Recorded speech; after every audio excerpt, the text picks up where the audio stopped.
ورحمة الله وبركاته. إن الحمد لله نحمده ونستعينه ونستغفره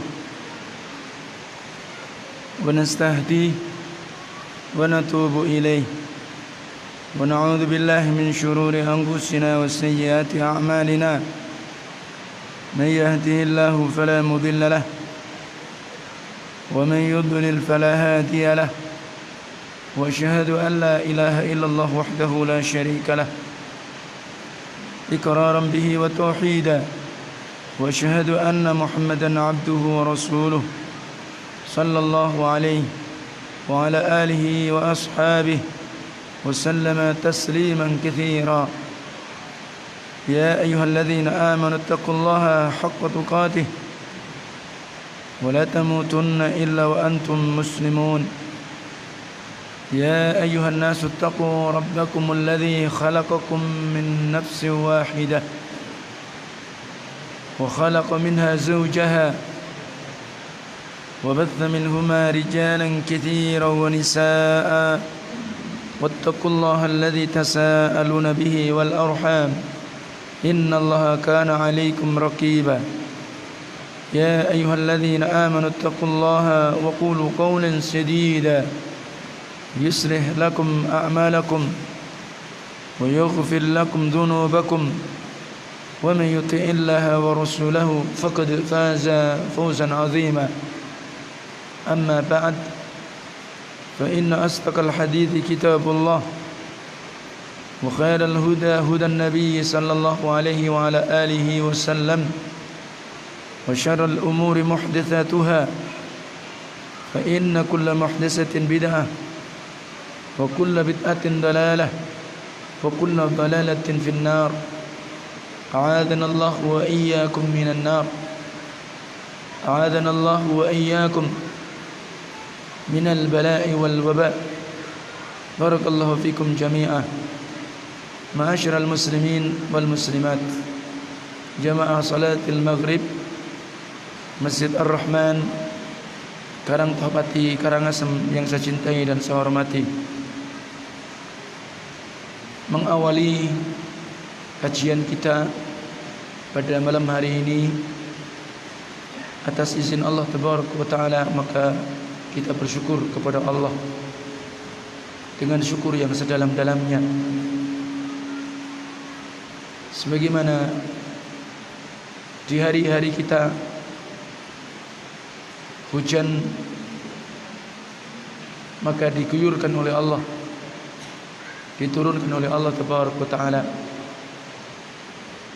yang tentu kita harus fahami, yang juga harus kita luruskan. Barangkali ada sesuatu yang mungkin kita terlewatkan tentang bagaimana hakikat hujan adalah rahmat dan karunia Allah Tabaraka wa Ta'ala. Maka kita berdoa sebagaimana doa yang diajarkan Rasulullah SAW, bahwa dikala hujan turun Nabi berdoa, Allahumma sayyiban nafi'ah. Ya Allah, jadikanlah hujan yang kau turunkan menjadi hujan yang bermanfaat. Dan ternyata memang hujan ini menjadi sebab-sebab rezeki bagi manusia dan juga bagi makhluk Allah yang lain. Ma'asyiral muslimin wal muslimat, barakallahu fikum jami'ah. Demikian pula di hari-hari kita yang sudah hampir, kalau kita hitung dari bulan Maret sampai hari ini, bahkan berubah tahun, sebagaimana masih keadaan pandemi, yakni tersebarnya wabah COVID-19, dan beberapa tempat maka diberlakukannya PSBB, yakni pembatasan secara sosial yang berskala besar, yang sebagaimana mungkin antum juga telah ketahui.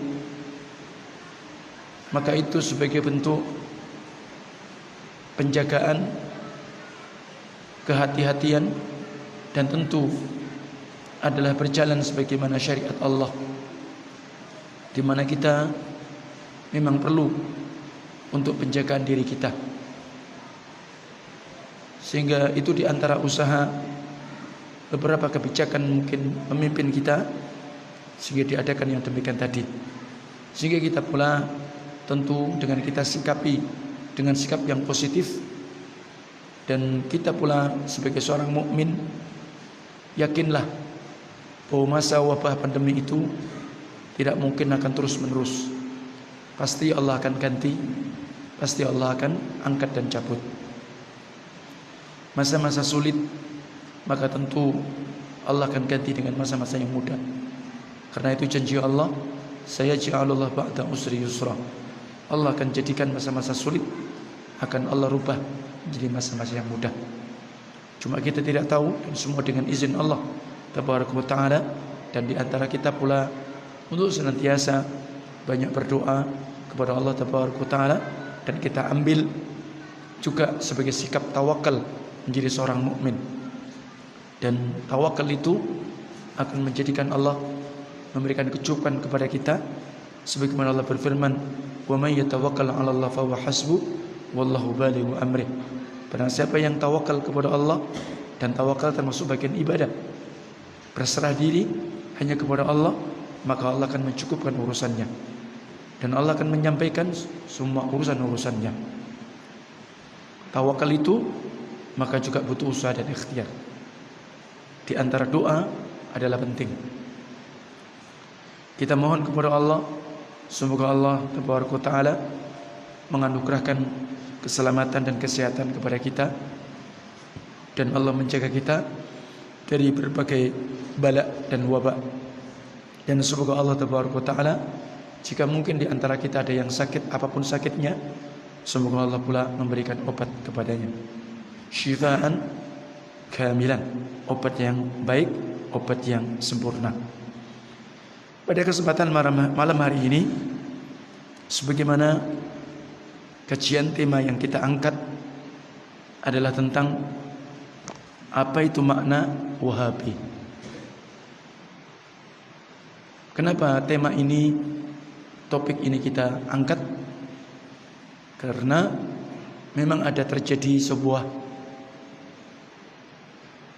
informasi atau opini yang menempatkan makna Wahabi yang tidak pada tempatnya. Bahkan terjadi yang namanya distorsi sejarah, artinya kesalahan sejarah. Nah, siapa sebenarnya yang dimaksud Wahabi? Yang lagi santer, bahkan dengan istilah Wahabi itu di tengah-tengah kaum muslimin terjadi sikap fobia, ya, ada di antara sebagian kaum muslimin. Artinya apa disebut dengan fobia? Seakan-akan istilah Wahabi itu menjadi momok, ya, seperti apa? Hantu. Ini menakutkan, mengerikan. Bukankah demikian? Seakan-akan bahkan disikapi sebagian muslimin, na'udzubillah min dzalik, Wahabi jadi musuh. Nah ini, barakallahu fikum. Memang sebenarnya kalau ada istilah Wahabi kalau itu nisbat yang benar secara istilah, sehingga pantas disebutkan Wahabi, itu sebenarnya yang patut memang itu disikapi, dan memang itu sebuah firqah, kelompok yang dinisbatkan kepada seorang bernama Abdul Wahhab ibnu Rustum. Abdul Wahhab ibnu Rustum itu memang nama Wahabiyah nisbat kepada dia, karena memang kalau itu yang memang menjadi fobia, dan itu takut atau ditakuti, dan itu berbahaya, karena memang dia adalah sebuah sekte, ya, ibadiyah dari salah satu pecahan pemahaman Khawarij. Kalau yang namanya ini nisbat kepada siapa? Yakni Abdul Wahhab ibnu Rustum. Dan ini dinisbatkan kepada dia antas dengan kalimat Wahabi karena dari Abdul Wahhab ibnu Rustum. Ya. Dan ini adalah pecahan sekte Ibadiyah yang berpemahaman Khawarij. Ya. Asalnya memang di situ nisbat kepada pendiri awal Abdullah bin Wahab Ar-Rasibi. Ya. Jadi dan kita tahu karena itu adalah sebuah pecahan Ibadiyah dari kalangan Khawarij. Dan Khawarij itu secara bahasa asal kharij, artinya mereka yang keluar, ya, mencakup kelompok dalam Islam yang awalnya mengakui kekuasaan Ali bin Abi Thalib. Karena istilah Khawarij ini yang semakin booming dan semakin nampak memang itu di masa Khalifah Ali bin Abi Thalib. Adapun Wahabi yang pecahan dari Ibadiyah, dari faham Khawarij tadi, ya, yang memang artinya itu kelanjutan. Yang tadinya apa? Mereka itu sebuah kelompok yang mengakui kekuasaan Ali, dan bahkan kemudian dia memang pendukung Ali yang bersama Khalifah Ali bin Abi Thalib, tapi akhirnya menolak. Nah, menolak, keluar, khuruj, dan kemudian keluarnya mereka dari dinul Islam dan pemimpin kaum muslimin. Dan termasuk mereka cirinya apa?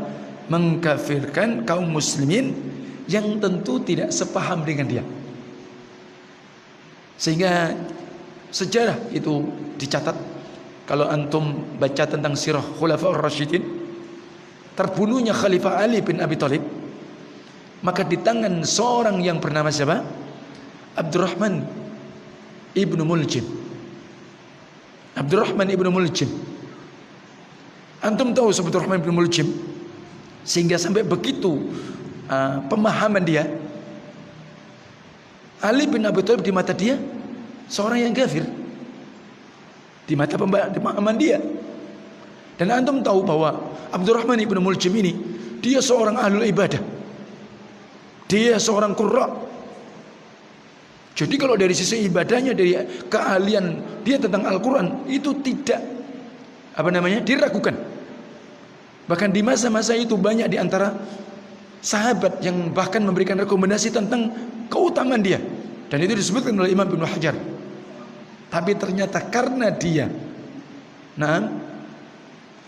terkontaminasi dengan pemahaman Khawarij tadi,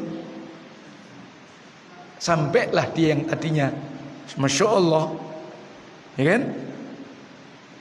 Maka sebab tahkim perdamaian yang terjadi kubu antara siapa? Muawiyah bin Abi Sufyan dengan Ali bin Abi Thalib, karena perbedaan mereka, ijtihad mereka tatkala setelah pembunuhan siapa? Khalifah Utsman. Dan ini terjadi perang besar yang melibatkan kaum muslimin sampai seperti itu. Sehingga barakallahu fikum, akhirnya dua sahabat mulia ini bersepakat untuk tahkim, berdamai, mengangkat Al-Quran. Kalau Quran diangkat, Quran bisa tidak bicara? Gak bisa kan? Maka otomatis di antara kedua belah pihak ini untuk berdamai, maka masing-masing mengutus seorang juru bicara, ya kan? Ada satu kubu adalah Abu Musa al-Asy'ari, dan kemudian satu sisi adalah Al-Amru bin Al-As. Sepakat. Nah, Khawarij ini menganggap cara seperti itu tidak sesuai dengan dalil Quran, kata dia. Sehingga dia menjadikan dalil Quran apa itu? Wa man lam yahkum bima anzalallah fa ulaika humul kafirun. Barang siapa yang tidak berhukum dengan hukum Allah, maka kafir. Inil hukmu illa lillah. Tidak hukum kecuali hukum Allah. Nah, itu padahal itu di masa orang mulia. sehingga mereka secara umum mengkafirkan Muawiyah, dan bersama orang yang bersama Muawiyah mengkafirkan Ali bersama-sama orang yang bersama Ali. Coba antum bayangkan, dengan sebab tahkim, dengan piciknya dan sempitnya pemahaman dia. Dan Abdurrahman bin Muljim bukan sahabat, tapi tabi'in. Ingat, kalau sahabat tidak ada yang menyelisih, tidak ada yang nyeleweng. Nih perhatikan. Nah, orang mulia yang dijamin surga saja buat dia apa? Halal. Dengan pemahaman seperti itu. Nah, di hari-hari ini akan tetap ada. Tetap akan ada. Sebagaimana ini yang akan kemudian muncul istilah apa tadi? Wahabi. Ya. Jadi seperti itu.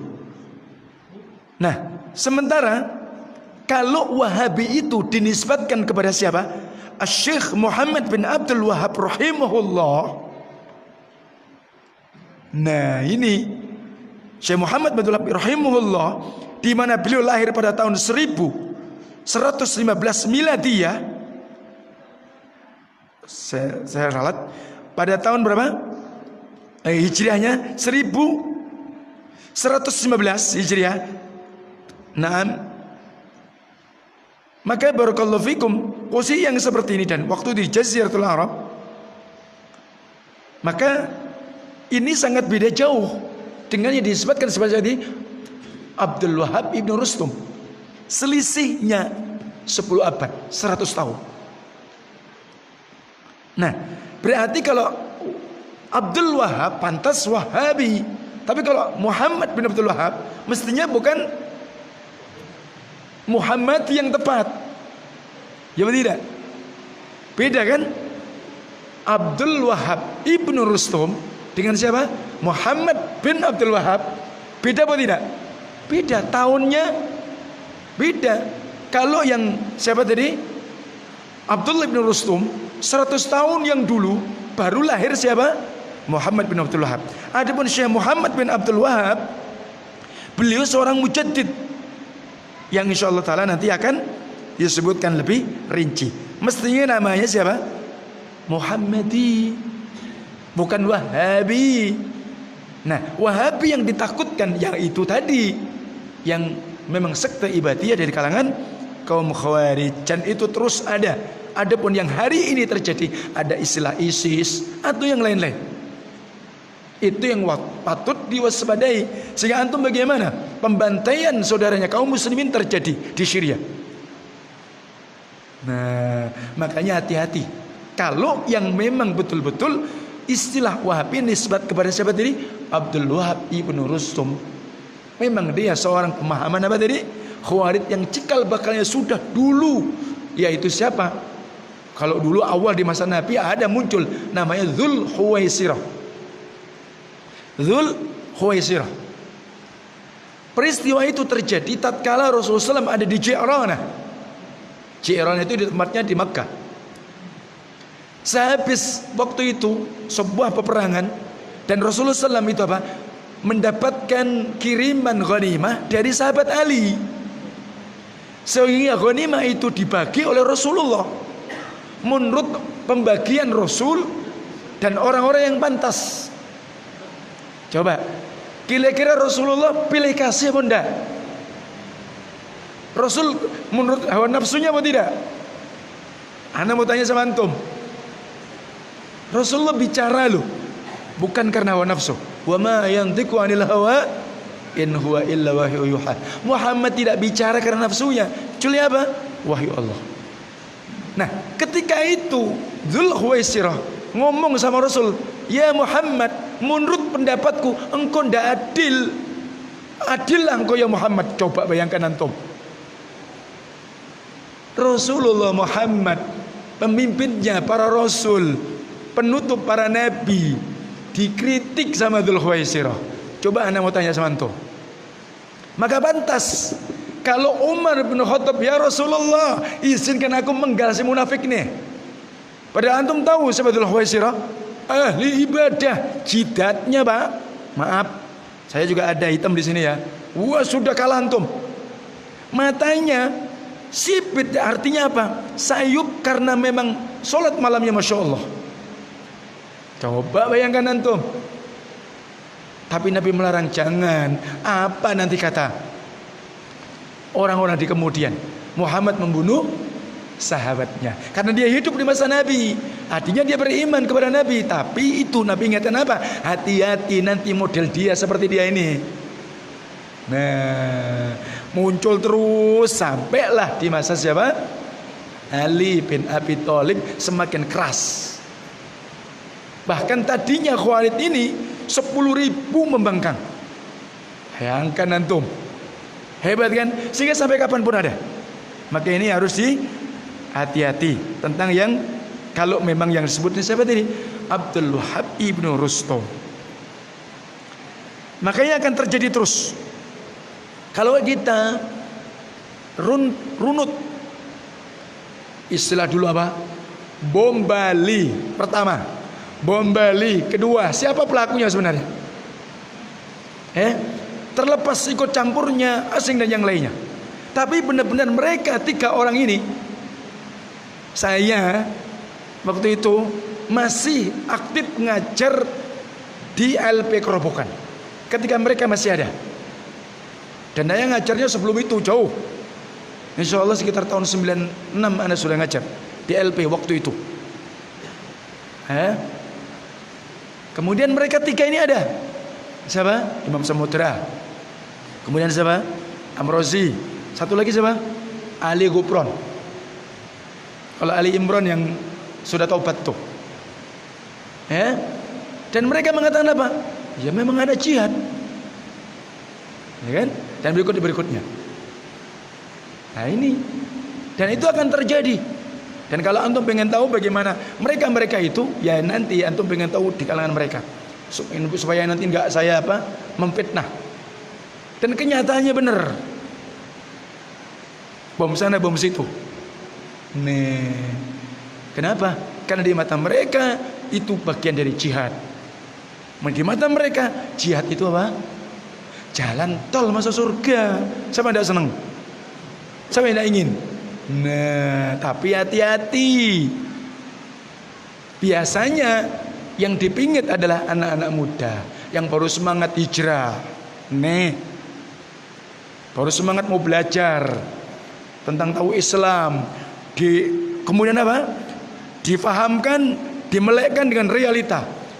Negaramu lo, pemimpinmu lo. Nah, masuk akal. Gimana? Makanya harus hati-hati.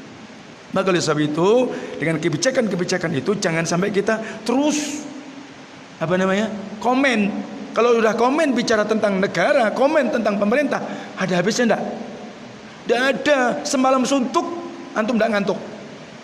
Ya enggak, lebih-lebih apa? Apa ini? Bicara apa? Sebentar lagi mau ada imunisasi apa lagi ini namanya? Vaksin lagi.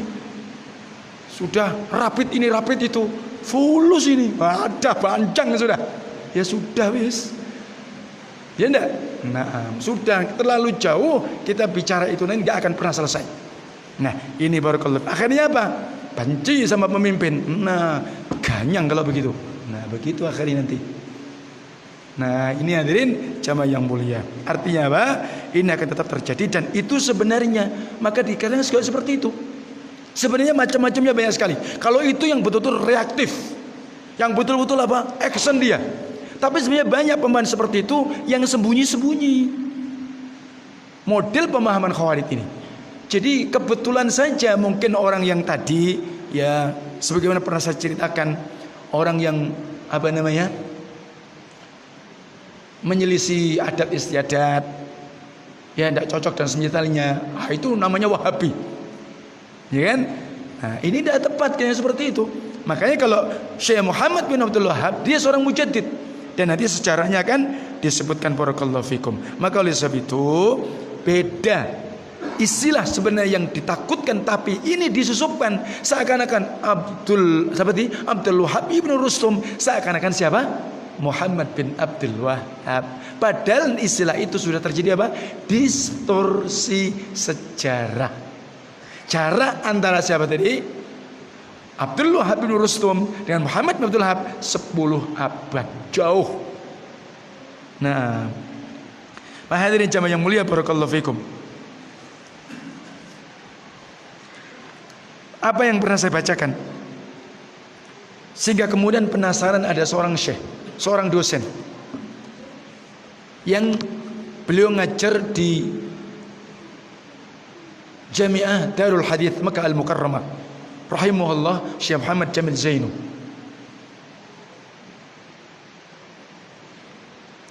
Tatkala dia debat dengan siapa? Seorang syekh tentang makna hadis, tidak bolehnya minta tolong kepada siapa? Kepada selain Allah dalam hal-hal yang itu haknya Allah. Minta sembuh, ya kan? Minta rezeki, minta hidayah. Tapi syekh ini tatkala difahamkan tentang syarah Imam An-Nawawi, dia berpendapat dengan apa? Dengan realita apa yang dialami oleh bibinya, gitu kan? Yang mana bibinya itu apa? Dia minta tolong istighatsah, minta kesembuhan kepada salah satu syekh, Sa'ad namanya. Terjadi perdebatan dan kemudian Syekh Jamil Zainu ini menyatakan, ya Syekh, engkau ini sebenarnya orang alim. Waktumu, umurmu kau habiskan untuk banyak membaca kitab-kitab. Tapi sayang, keyakinanmu kok ngikut keyakinan bibimu yang jahil. Begitu. Maka saat tadi begitu. Yang di masa saat itu apa, di kubur di salah satu masjid. Dia minta tolong di situ. Maka Syekh tadi langsung ngomong kepada siapa? Yang mendebat tadi. Indaka afkarun wahabiyah. Kamu ini sudah terkotori pikiran Wahabi. Anta tetap lil umrah wa ta'ti bi kutubi wahabiyah. Kamu datang jauh-jauh untuk umrah atau haji, dapat kitab-kitab Wahabi. Nah, nih, maka terjadi, maaf, dan saya dengar tapi cuma saya nggak mau ribut. Kadang-kadang saudara-saudara kita yang berangkat haji itu sudah dikasih tahu, ingat kalau dibagi kitab nanti di Saudi jangan, itu kitabnya Wahabi. Bayangkan antum, seakan-akan apa? Mamlakah Al-Arabiyah Saudiyah disebut Wahabi, tapi haji umroh di sana. Tidak adil sama sekali ini.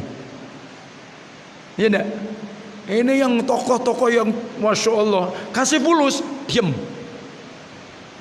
Tapi tidak ada fulus, ngomongnya gede. Wahabi bukan Saudi ini. Nah, ini tidak adil namanya.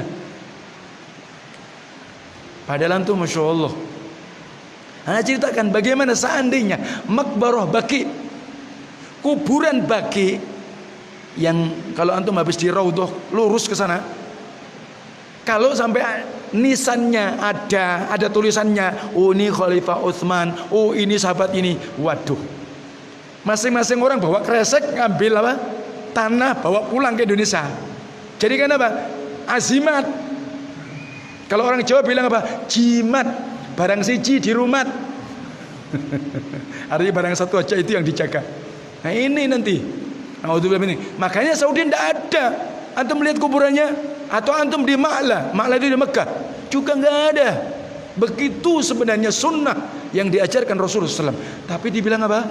Wahabi. Nah, ini yang pas yang mana ini? Nah, kita baca secara terus. Kemudian Syekh tadi tatkala disebut begitu, antum datang umroh haji dapat kitab Wahabi, pikirannya Wahabi. Kenapa? Wahabi tidak mau istighotsah kepada Syekh dan yang lainnya, langsung kepada Allah. Apakah ada istighotsah di masa Rasul? Ada. Peristiwa perang Badar, Rasul istighotsah. Hadisnya muttafaq alaih. Waktu Rasul melihat di kemah, waduh, Abu Sufyan dengan bala tentara 1000 pasukan lengkap. Rasul berapa? 300 sekian. Dalam sejarah 3,9. Bandingannya berapa? 1/3. Sejak zahir kan mesti keok sudah ini. Ya apa tidak? Keok sudah, kalah nih. Rasul kemudian masuk ke kemah beliau, maka beliau pun istighatsah kepada Allah. Dan disebutkan di situ, sehingga disebutkan di sana salah satu lafadznya, Allahumma anjis li ma wa'adatani in tuhlik hadhil isabah la tu'batil ar. Ya Allah, penuhi janjimu ya Allah, aku akan menolong hamba-Mu yang beriman sang sekelompok ini untuk menghadapi musuhmu. Seandainya Engkau binasakan sekelompok hamba-Mu yang bertauhid ini dengan musuhmu itu, Engkau tidak akan diibadahi selamanya di muka bumi ini. Luar biasa kan? Rasulullah angkat tangan, ya hayy ya qayyum bi rahmati astaghitsu, sampai kemudian imam beliau jatuh, diangkat sama Abu Bakar, sampai kemudian diulang 3 kali. Abu Bakar mengatakan apa? Cukup ya Rasulullah, doamu didengar oleh Allah. Turun ayat, idz tastaghitsu rabbakum fastajaba lakum anni mumittukum bi alfin minal malaikati murtifi. Ingatlah ya Muhammad, tatkala engkau beristighatsah. Apa istighatsah? Meminta bantuan dalam posisi dia terjepit. Nih, kondisi yang sudah seperti itu kepada siapa? Berarti ibadah yang agung dan mulia ya kepada Allah. Maka Allah pun perkenankan dengan menurunkan bala tentara 1000 pasukan malaikat-malaikat Allah.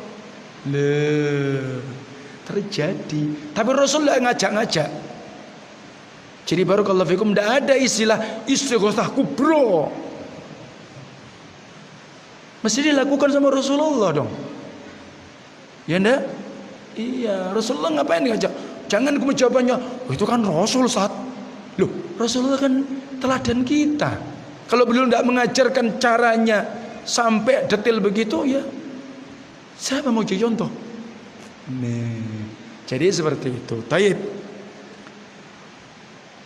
Kata Syekh tadi, aku lo tidak ngerti, tidak paham sedikit pun sopo itu Wahabi itu siapa. Bayangkan antum, Syekh yang dituduh Wahabi tidak ngerti Wahabi. Nah, bisa jadi kita juga begitu. Kok aneh dibilang Wahabi? Apa ini Wahabi ya? Sama Syekh juga begitu. Kecuali aku dengar ya dari Syekh tadi yang dibilang aku Wahabi. Maka aku kemudian mencari informasi, tanya kepada di kalangan orang-orang Islam yang di situ, siapa sebenarnya yang dimaksud ke Wahabi? Ternyata al-Wahabiyun mukhalifuna linnas, la yu'minuna bil awliya wa karamatihim. Katanya, nah ini katanya. Kan ini bahaya kalau katanya-katanya. Nah ini kita makanya harus hati-hati. Wahabi itu adalah orang yang menyelisih umumnya manusia. Katanya begitu. Maaf, umum manusia mungkin apa begitu, adakan ruwatan apa begitu, dia tidak ikut, beda. Karena ada kadang-kadang di satu kampung kan ada, ya ada istilahnya apa, larung pantai, sedekah laut atau macam-macam, tapi dia tidak ikut. Nih Wahabi nih, nah begitu. Dia tidak beriman dengan wali-wali katanya, tidak beriman dengan wali. Ya, wali-wali ini Masya Allah, dia aja Jumatan di Mekah. Waduh, memang benar toh. Ada orang mungkin seorang kiai yang dianggap apa gitulah, Jumatannya di Mekah, benar apa enggak kira-kira? Makul enggak? Masuk akal enggak? Loh, di sini Jumatan, di sana masih duha, selisihnya 5 jam. Ini namanya ghairu ma'kul, enggak masuk akal. Nah, lu harus percaya, begitu masih terus begitu. Ya udah, ini Wahabi ini modelnya.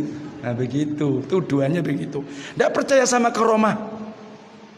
Leweng Pak Yai, bahkan mungkin dia Masya Allah habaib, maaf ya, dia lu bisa terbang naik sejadah. Waduh, ngalang-ngalin nenek lampir lagi. Nenek lampir pakai sapu. Ya enggak? Kan begitu. Ternyata dulu di masa Syekhul Islam bin Utsaimin juga ada, bukan tidak ada. Ada. Jadi waktu di majelis Syekhul Islam bin Utsaimin ada orang dia, ya Syekh, di situ ada orang terbang naik sajadah. Kata Syekh, bacaan antum ayat kursi, bacaan surat Al-Mu'awwidzat, lempar dia pakai sandalmu, jatuh dia. Jatuh. Jadi memang tipis. Saya pernah sampaikan perbedaan yang namanya khawariqul ada, sesuatu yang apa? Yang luar biasa, di luar kebiasaan. Ya kan? Nah, artinya apa? Orang itu biasanya kalau ditusuk peso atau kena apa, kan mestinya berdarah. Tapi ini tidak berdarah ini. Api kan panas. Adatnya api panas, Pak. Ada yang bilang api tidak panas? Tapi ini bisa tidak panas. Berarti namanya khawariqul ada kan? Kemudian orang itu kalau dia mau, ya anggaplah nyebrang atau lewat di sungai, pastikan pakai alat.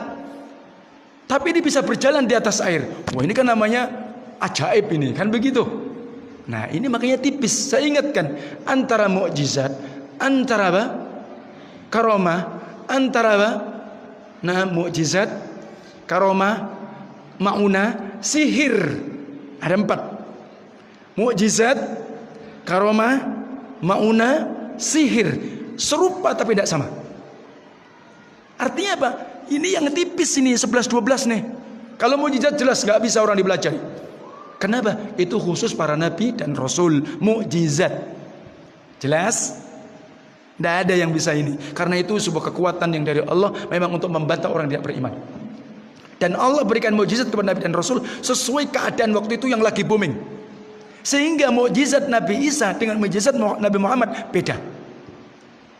Di masa Nuh beda, masa Ibrahim beda, karena disesuaikan. Allah Maha tahu. Kalau di masa Isa itu lagi boomingnya ilmu kedokteran, Pak.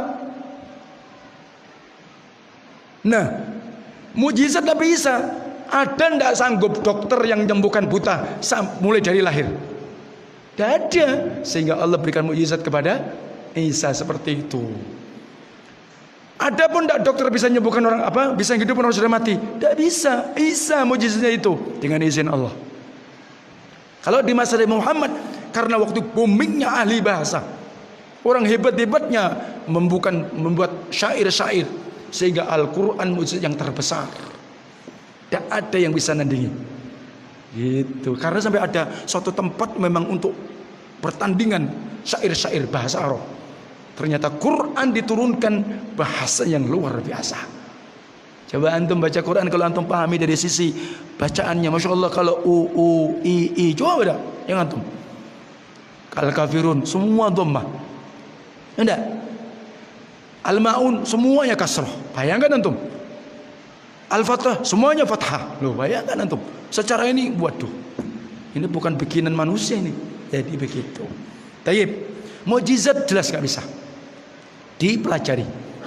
Jadi jangan ngomong aku punya mukjizat. Waduh, ini jelas kadzab, jelas harat ini sudah. Haratologi. Waduh, walmen sudah. Ya, iya, kalau dia bilang katanya saya punya mukjizat, itu namanya apa? Wal sudah. Iya, terus banget sudah. Nah, jadi tidak bisa itu. Tapi kadang orang, antum dapat mukjizat, artinya itu obat gitu loh. Tapi itu tidak seperti itu. Kemudian apa? Karomah. Karomah ini kemuliaan yang Allah berikan kepada wali-walinya. Ingat, wali ada 2. Waliullah, waliyus syaitan. Nih. Dan karomah itu kemuliaan. Kadang pertolongan Allah itu, si wali yang punya sifat wali ini tidak tahu kalau dia punya karomah. Dan karomah nggak bisa dipelajari. Kemudian aku mau mempelajari ilmu karomah, nggak bisa. Bisa dipahami? Nah, jadi ini hati-hati. Kemudian apa tadi? Maunah. Itu orang yang tingkatan biasa seperti kita. Tidak pada kelas yang memang orang yang masuk dalam wali-wali Allah. Karena memang dia tingkatan yang tentu ya makomnya lebih tinggi kan. Kalau kita kan masih biasa-biasa. Gitu ya. Maka di situ hanya Allah katakan apa? Wa may yattaqillaha yaj'al lahu makhraja wa yarzuqhu min haitsu la yahtasib. Siapa yang beriman, bertakwa, Allah akan berikan jalan keluar. Berikan rezeki yang tidak terduga. Wa kana haqqan alaina nasrul mu'minin. Menjadi tanggung jawab kami menolong membantu hamba yang beriman. Itu sifatnya apa? Ya biasa-biasa kelasnya. Yang keempat, sihir. Kalau sudah bahas sihir, walau lebih luas lagi nanti. Ya. Karena namanya sihir, semuanya tipuan. Dan sesuatu yang tersembunyi nggak bisa kemudian dibuktikan secara ilmi. Dalam apa? Istilahnya kalau mungkin secara hukum positif nggak bisa. Ada hipnotis, ada kemudian sihir itu mahabbah, ada sihir namanya tiwalah, ada sihir penyakit, ada sihir yang memecah menceraikan suami istri. Sebutkan dalam Al-Quran kan kalau ayat-ayat sihir itu kan khusus dalam surat Al-Baqarah itu. Awalnya sihir itu dituduhkan oleh orang Yahudi Sulaiman, ya kan?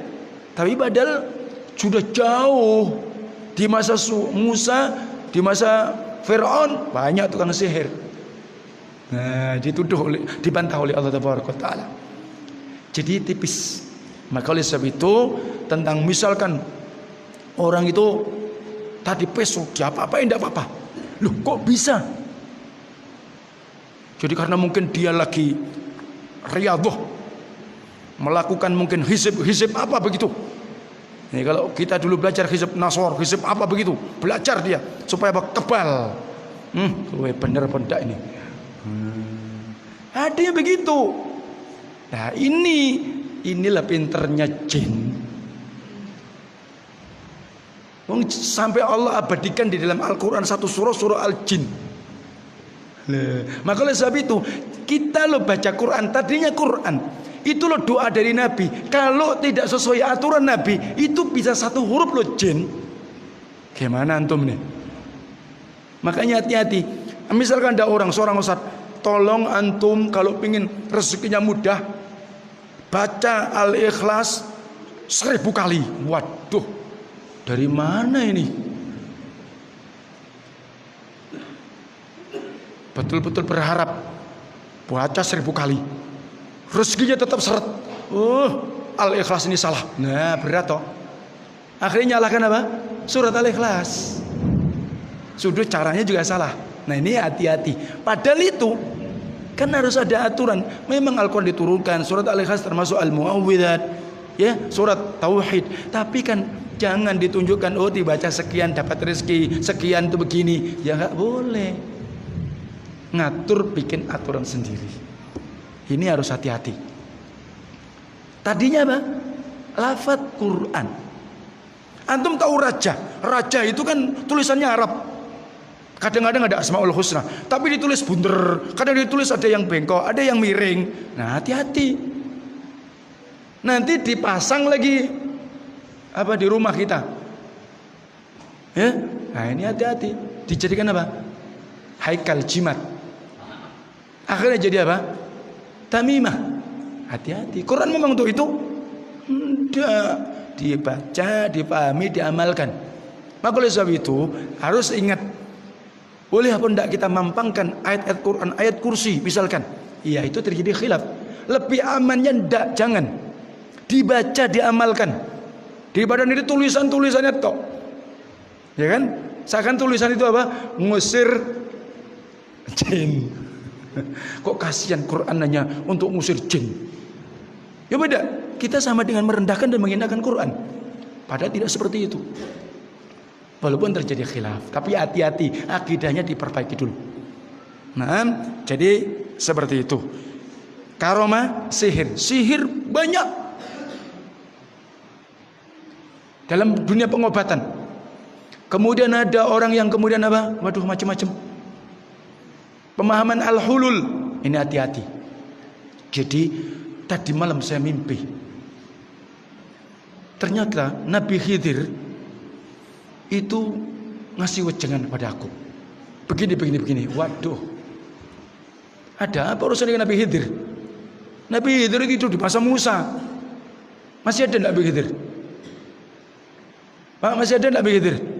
Nabi Khidir sudah wafat. Yang masih hidup siapa? Nabi Isa alaihi salam. Masih hidup sampai sekarang. Ya Allah, Allah besar. Nanti kalau sudah terjadi tanda-tanda kiamat besar, dan beliaulah yang nanti akan membunuh Dajjal. Jadi semua nabi sudah ada. Jangan kemudian meyakini rohnya. Waduh, apa bedanya dengan yang macam-macam ini? Yang percaya dengan roh, kekuatan roh, animisme, dinamisme. Nah, ini harus hati-hati, akidah kita perbaiki. Nah, jadi tadi tipis ya, 11-12. Antara apa tadi? Mukjizat jelas gak bisa. Karomah, mauna, sihir yang paling banyak dan harus hati-hati. Dalam dunia ruqyah juga seperti itu, harus hati-hati. Jangan sampai kita tidak tahu karena kadang-kadang orang dalam posisi sakit, jatuh, tidak kunjung sembuh. Wis pokoknya semua obat kalau bisa diminum karena pengen sembuh. Tidak pernah tanya siapapun. Tidak tahu, pokoknya sembuh. Wis nggak tahu caranya gimana. Masya Allah, naudzubillah min dzalik. Kasihan. Kenapa? Sudah jatuh tertimpa tangga karena salah mengambil alternatif. Harus hati-hati. Jadi Wahabi tadi seperti itu. Dia katanya nggak cinta Rasul. Pokoknya tuduh dengan dusta. Maka kemudian aku berkata dalam diriku, kalau memang Wahabi yang disebutkan sama Syekh tadi dan juga opini begitu, dia beriman bahwa minta tolong hanya kepada Allah, yang bisa menyembuhkan hanya Allah saja, berarti saya kan harus tahu siapa si Wahabi sebenarnya ini, gitu kan? Maka Anda bertanya kepada jamaah mereka kumpulnya di mana? Maka ada memberitakan dia itu yang selama ini dituduh Wahabi, dia kumpul kalau ada majelis ilmu itu malam Jumat.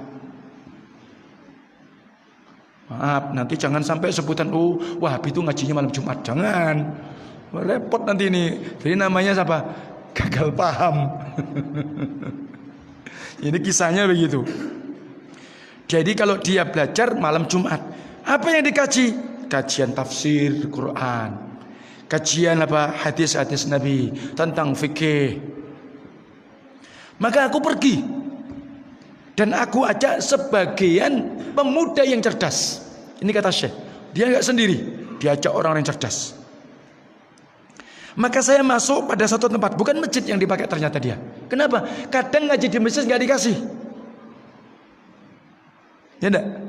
Iya. Jadi ngaji masjid, padahal masjid-masjidnya siapa? Masjidnya muslimin. Jangan bilang masjid pribadi loh ya. Cuma kebetulan kalau di Karangpati alhamdulillah memang dulu ya swadaya ada yang wakaf dan yang lain kan begitu. Tapi tetap itu disebut masjid itu memang ini muslimin. Cuma di situ ada mas'ulnya yang bertanggung jawab. Jangan mengklaim masjidku yo. Masjid saya itu. Jangan. Ya. Jadi dia tidak dapat tempat. Maka kemudian kami duduk di tempat itu menunggu adanya taklim pelajaran. Beberapa waktu waba'da fatrah, tiba-tiba ada seorang syekh kibarusin atau kabirusin, sudah tua. Ini yang cerita Syekh Muhammad Jamil Zainu. Syekh tadi masuk salam, menjabat tangan di antara kami diawali dari kanan. Sunnah kan? Sunnah, itu prakteknya. Beliau duduk tempat yang disediakan seperti kita langgap. Dan waktu saya duduk, padahal beliau orang yang karismatik, nggak ada yang berdiri, siapapun. Dan karena memang beliau tidak ingin untuk siapapun untuk berdiri, karena itu tawadhu beliau. Dan larangan ya, sebenarnya duduk orang berdiri, ada orang datang kecuali kalau tamu, kecuali kalau mungkin sebagian Rasul menyambut putrinya Fatimah Az-Zahra, itu salah satunya. Tapi kalau semua harus berdiri, wah ini bentuk ta'zim yang kurang pas. Kemudian Syekh tadi memulai taklim seperti kita, dan beliau memakai bahasa Arab yang fushah karena bahasa Arab di Arab, menyebutkan hadisnya sahih atau dhaif, dan beliau baca sholawat tatkala membaca hadis Nabi disebut, ya. Dan kemudian akhir ada pertanyaan yang ditulis dengan kertas, dan kemudian beliau jawab dengan dalil Quran dan Sunnah. Ada sebagian hadirin ada yang kemudian ya diskusi, dijawab sama Syekh. Setelah selesai saya tadi ngomong begini, alhamdulillah annana muslimun wa salafiyun, kata Syekh begitu. Alhamdulillah kita dijadikan oleh Allah sebagai seorang muslim, salafiyun, salaf. Apa itu salaf? Pendahulu. Bahasa kalau dalam Indonesia. Salaf itu sebenarnya apa? Orang-orang yang mengikuti jalannya salafus soleh. Ada salafus soleh, ada salafus salah. Ingat nih, kalau salafus soleh orang dahulu yang benar kan? Abu Bakar, Umar, Utsman. Salafus salah, Abu Jahal, Abu Lahab, ini salafus salah. Iya, ini perlu dipahami. Jadi nggak semuanya soleh, ada yang salah. Taib, begitu. Yang mengikuti mereka, siapa itu salafus soleh? Rasulullah dan para sahabat, itu salafi namanya. Sebagian manusia mengatakan mereka annana wahabiyun. Kita disebut wahabi. Ini adalah apa? Tuduhan yang dilarang oleh Allah. Wala tanabazu bil alqab. Jangan kalian apa? Memberikan gelar-gelar lakop yang tidak bagus. Makanya harus hati-hati. Biasa kalau kita ini ya kalau bisa jangan latah ya. Ada mungkin temennya apa begitu, ya apalah kebiasaannya, maka disebut dengan itu. Akhirnya dia kurang suka. Itu tidak bagus. Dulu Imam Syafi'i juga pernah dituduh seorang Rafidhah. Artinya Rafidhah yang sesat, tapi belum mengatakan kalau memang Rafidhah cinta keluarga Muhammad, kan diperintahkan kita mencintai keluarga Nabi, kan diperintahkan, tapi yang benar kan begitu. Jadi seperti itu. Maka kemudian kita pula akan sebutkan kepada orang tuduh, orang-orang yang berjalan di atas tauhid yang benar, di atas sunnah yang benar, menuduh Wahabi. In kana tabi Ahmad mutawahhiban fa anal muqirru bi annani Wahabi. Jika orang yang mengikuti Nabi Muhammad itu disebut Wahabi, maka saksikan wahai bangsa jin dan manusia, saya Wahabi. Tapi tadi pada istilah Wahabi itu tadi. Setelah itu kami pun keluar, taklim selesai, maka kami pun ngomong, hadza, bersama pemuda tadi, huwa asy-syaikhu hakiki, ini syekh yang benar nih. Begitu. Itulah kisah yang pernah terjadi di Saudi pun. Ada seorang dosen tidak tahu apa itu Wahabi, akhirnya mencari tahu apa itu Wahabi yang benar tuh. Nah begitu. Tapi yang beredar yang hari ini Wahabi nisbat kepada yang benar adalah Abdul Wahab Ibnu Rustum, karena dia adalah seorang pembantai yang gampang mengkafirkan kepada siapa? Kepada orang tidak sependapat atau yang tidak berhukum dengan hukum Allah. Wallahu a'lam. Dan insyaallah pada pertemuan berikutnya kita akan mengenal siapa sebenarnya Syekh Muhammad bin Abdul Wahab yang dituduh Wahabi yang tidak sebenarnya.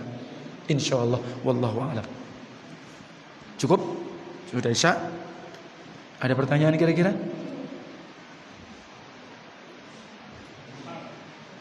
Monggo Pak Yasin sambil minum. Bismillah.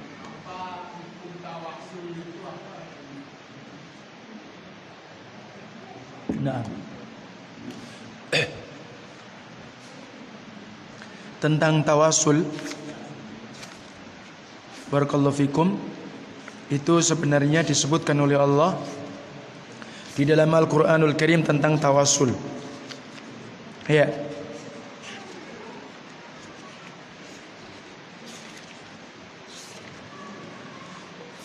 Sebagaimana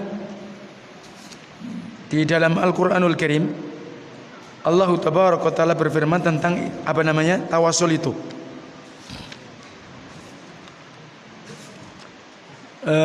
Di dalam Al-Quranul Karim Allah sebutkan tentang tawasul yang berbunyi, ya ayyuhalladzina amanu taqullaha wabtaghu ilaihil wasilah. Wahai orang-orang yang beriman, bertakwalah kalian kepada Allah dan carilah untuk menuju takwa wasilah. Nah, jadi itu surat Al-Maidah ayat 35. Dari sisi itu asal tawasul. Apa itu tawasul? Perantara sebuah sebab yang kita bisa menyampaikan tujuan. Itu namanya tawasul. Paham ya Pak? Jadi tawasul. Berarti ada tawasul yang gampang kalau kita. Orang mau ke Badung, mau ke Denpasar. Maka dia pakai apa kalau bisa ke sana? Harus pakai sarana tawasul. Tawasul yang dibolehkan. Ya naik mobil, naik motor. Tergantung. Itu namanya istilah bahasa gampangnya tawasul. Gitu ya. Orang makan. Ada bagaimana supaya makan kenyang, ya kan? Dan yang lainnya, itu ada. Itu gampangnya begitu. Tapi ini tentang takwa, tentang ibadah. Maka dikatakan apa? Mendekatlah kalian kepada Allah dengan ketaatan dan beramallah dengan apa yang Allah ridho. Sehingga kalau kita ini ingin takwa kita ini sampai kepada Allah dengan cara apa? Mendekatkan diri kepada Allah dengan mentaatinya dan beramal dengan apa yang Allah ridhoi. Itu tawasul yang syar'i. Maka tawasul disyariatkan apa yang diperintahkan dalam Al-Quran. Dan kemudian tawasul yang syar'i dengan apa yang memang dianjurkan Rasulullah. Dan juga apa yang diamalkan sahabat. Dan macam-macam. Panjang pembahasannya. Maka ada tawasul syar'i, ada yang tawasul bid'ai, atau bahkan kemudian syirkiyah. Tawasul yang disyariatkan, ada tawasul yang akan mengantarkan kepada kesyirikan dan bid'ah. Gampangannya begini. Ada orang misalkan dia berdoa minta sama Allah. Belum dia ngomong begini, saya ini orangnya belepotan sama dosa ya, sama maksiat. Bagaimana mungkin doa aku dikabulkan? Kalau gitu saya cari aja sebab orang yang supaya doa aku didengar sama Allah. Maka kemudian caranya apa? Nyebut misalkan, anggaplah mungkin saya dulu seorang dai dan yang lainnya, ya, saya sudah meninggal. Ada orang mungkin dapat ilmu manfaat di dia, datang ke kuburan saya, ya Allah, ya Ustadz Miftah, misalkan begitu, ya, Ishbini urzukni rizqan halalan thayyibah. Begitu contohnya. Jadi karena sudah meninggal, karena mungkin dulu masuk dekat, ya, dapat manfaat ilmu. Saya sudah meninggal, datang ke kuburan ana tadi karena merasa karena Ustaz itu dulu lalu ibadah, misal kok terlalu baik ya saya. Kalau disebut begitu nanti. Ibaratnya contoh seperti itu. Atau mungkin kepada siapa? Orang sudah meninggal yang mungkin dulu seorang dai, seorang guru, dia datang. Apa? Tidak laku-laku, ya, jomblo terus, pengen dapat harem, muzwat. Datang dia kepada tadi, ya Syekh, ya Allah, saya tidak laku-laku. Nah begitu, itu tuh. Dan ini berbahaya. Kalau sampai dia meyakini seakan-akan lewat Syekh tadi terkabul dan dapat jodoh, nah ini yang bahaya. Tawasul yang apa? Bid'i, bisa kepada syirik. Nah, dan nanti akan disebutkan sebenarnya panjang pembahasan itu. Gitu nggih? Itu contoh. Maka hati-hati tawasul yang benar. Tawasul itu apa?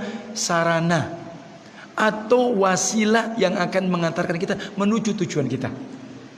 Maka ada tawasul sebab yang syar'i, ada tawasul yang bid'ah, bahkan akan mengantarkan apa? Syirik kepada Allah. Wallahu a'lam. Cukup insyaallah taala.